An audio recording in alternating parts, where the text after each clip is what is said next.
So, tab 1682. Madam Gwen, patapos ako ng isang task sa 84. Connect.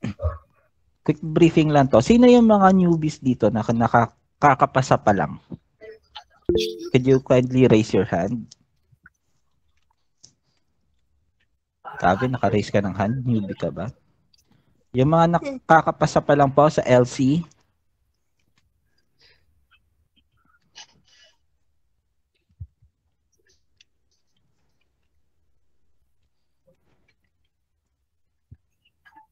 Okay, tatlo nakikita ko. Wala nang iba. Okay. Lower your hands na po. So, meron na kayong filter account. Meron na po ba kayong filter account? Okay, yes. Yung isa meron. Tsaka labeler. Okay, sige, good. Tab 1682.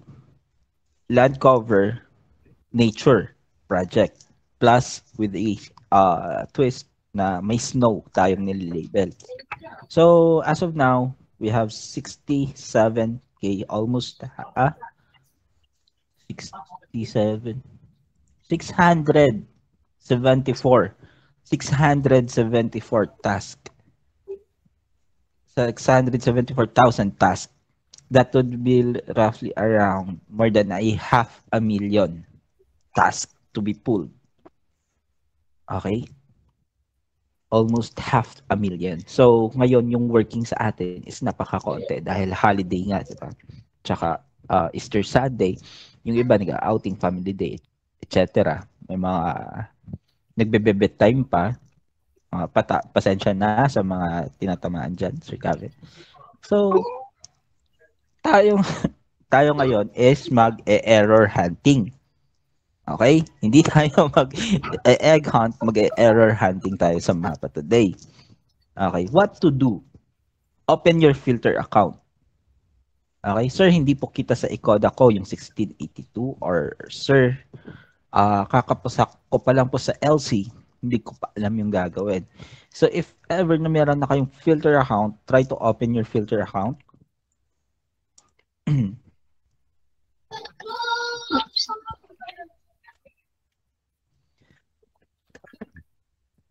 Input tab 1682. Cache kung ilan yung kaya ng inyong IDs. Inyong unit. So ilalagay ko lang as of now 2 kasi magde-demo lang naman tayo. Okay? Auto acquire task is disabled. Every time na mag-open kayo ng filter nyo, nakalabas agad yan, auto acquire task is disabled. No more task in queue.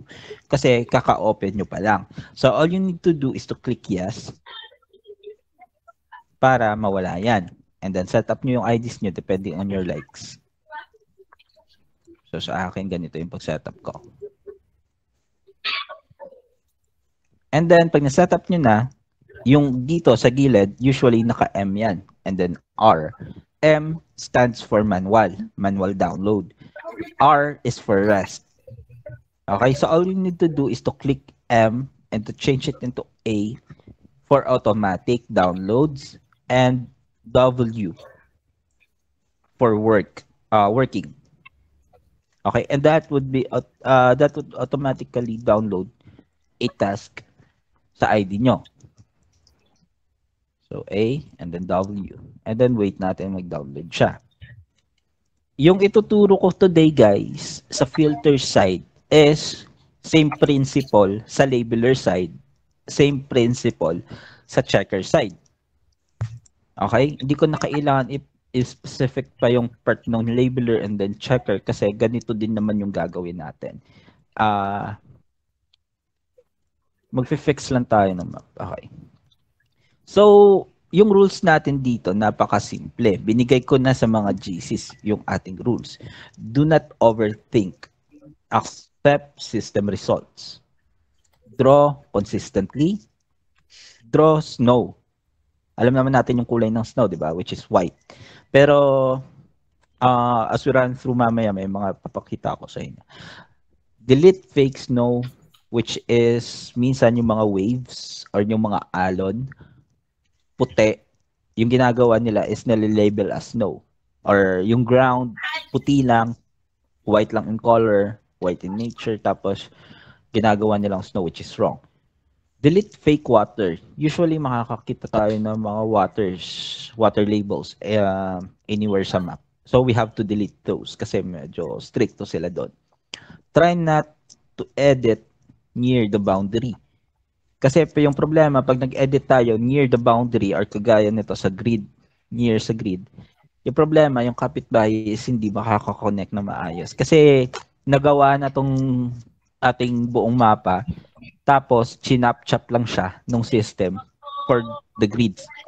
So kapag may ginalaw kayo dyan, isang point, yung mangyayari, hindi na agad magko-connect yan sa kapitbahay. So try not to edit boundaries.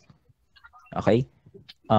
Report neighbor which is wrong. Kapag alam yung tama kayo, panindigan nyo, i-report nyo yung kapitbahay. You do not have to ask us na, sir, pwede ba itong i-report? Or sir, pwede ba itong mali yung kapitbahay, anong gagawin? Automatically, once na nakita nyo mali yung kapitbahay, hindi kayo makakonect na maayos, report their task. Do not ask any questions na. Okay?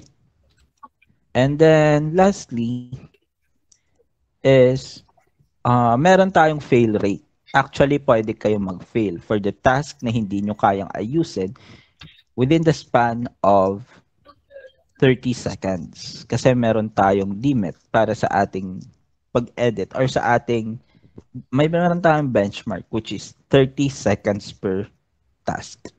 Once nagsobra kayo sa 30 seconds, yung problema, hindi nyo na makakabol yung ating benchmark. Kaya sinasabi ko always na try to work fast para sa mga mapa nyo. Kasi kung hindi, kayo yung malulugi. Okay? Parang pakyawan to. Pag pinakyaw nyo yung isang project, sabihin nyo, tatapusin ko yan within a day or two sa ganitong presyo. Tapos hindi mo siya hindi mo siya natapos within the span of within the palugit na binigay mo. For example, tumagal ka ng 1 week para sa project na yon, di ba talo ka? So, ganun din yung sistema sa ating project. So, kailangan, pag sinabi nilang within 30 seconds, yung benchmark natin, 30 seconds per maps, 20 seconds per maps, i-calculate niyo yon kung ilang 30 seconds or 20 seconds meron sa isang oras. And that would be our benchmark or yun yung magiging palatandaan natin kung naka 75 pesos na tayo. So, kung 30 seconds per task, how many 30 seconds there is sa isang oras? 120, Kim Allen. 120 maps sa filter side para makapag 75 pesos tayo. Para bayaran tayo ng 75 pesos. Less than that, less din yung ating sasahurin. Or kung for example, 120 task, tinapos natin within the span of the whole day, yung mangyayari is talo tayo. Kasi sa buong araw is, yung bayad natin is 75 pesos lang, di ba? Pero yung iba nag-i-exceed dyan. Merong iba within the span of 5 hours nakakagawa ng 1,000 maps. So, doble-doble yung kinikita nila. So, kailangan natin ng speed para sa trabaho natin ito. Okay? So, I will be teaching you on how to work faster and more efficient para sa Land Cover Nature Project. Yung sabi sa atin is trust the system result. Meron din tayong rules na delete fake water.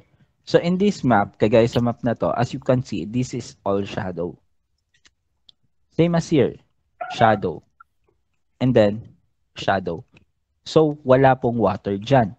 All we need to do para sa mga parts na yan is immerse natin to sa forest first. Okay? And then, as you can see, meron dito papatsi-patsing mga shrubs. Diba? We can see shrubs labeled sa gitna ng forest. Click R on the first basis, click natin yung R. Check natin kung ano yung pinagkaiba ng part na may mga patsi-patsing shrubs na yan sa kabuuan ng mapa.